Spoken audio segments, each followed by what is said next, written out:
Hi മക്കളുമാരെ, ഇന്നൊരു video കാണാൻ ഇടയായി. അതൊരു സ്വാമിയുടെ പേരറിയില്ല, ഒരു പട്ടപ്പൊട്ടും ചുവന്ന പൊട്ട് വിട്ടൊരു സ്വാമിയുടെ. അതായത് നമ്മുടെ കേരളത്തിലെ മന്ത്രി പറ്റിയുള്ള കഞ്ചാവും മയക്കുമരുന്നിൻ്റെ പറ്റിയൊക്കെ നല്ല കാര്യങ്ങളാണ് പറഞ്ഞത്.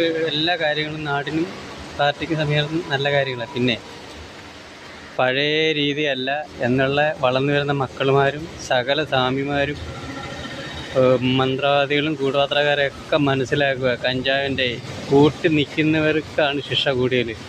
അവർ കൊണ്ടുവരാനും വീട് വാടകയ്ക്ക് കൊടുക്കുന്നവർക്കും സപ്ലൈ ചെയ്യാൻ അവർക്ക് സ്ഥലങ്ങൾ കാണിച്ചു കൊടുക്കുന്നത്, വണ്ടി കാണിച്ചു കൊടുക്കുന്നത്, ബസ് സ്റ്റാൻഡ് കാണിച്ചു കൊടുക്കുന്നത്. ഇവ നമ്മുടെ ആൾക്കാർ ഏത് തന്നെയായാലും, ചെറിയ ആൾക്കാരെയും വലിയ ആൾക്കാരായാലും കൂട്ടി ചെന്ന് ചെയ്യും. കേരളത്തിൻ്റെ അത്ര ശക്തമായ സംവിധാനമാണ് ഇപ്പോഴത്തെ.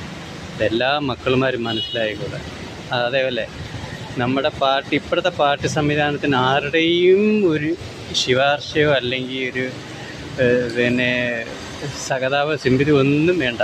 അതൊക്കെ നല്ല വിവരത്തോട് ചെയ്യാൻ പറ്റിയ പോലീസ് സംവിധാനങ്ങളും മന്ത്രിമാരുമാണ്.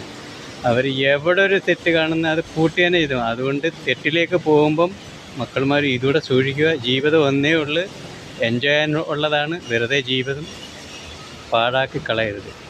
ഒരു വിട്ടുവീഴ്ചയില്ല. നമ്മുടെ നാട് നല്ലതായി പോകാനും പാർട്ടി സംവിധാനങ്ങൾക്ക് മുന്നോട്ട് പോകാനും നാടിൻ്റെ വളർച്ചയ്ക്കും സമാധാനമായിട്ട് ജീവിക്കാനും ആണ് എന്നുള്ള കാര്യം എല്ലാ മക്കളും ചിന്തിച്ചോ. സകല സ്വാമിമാരും ഈ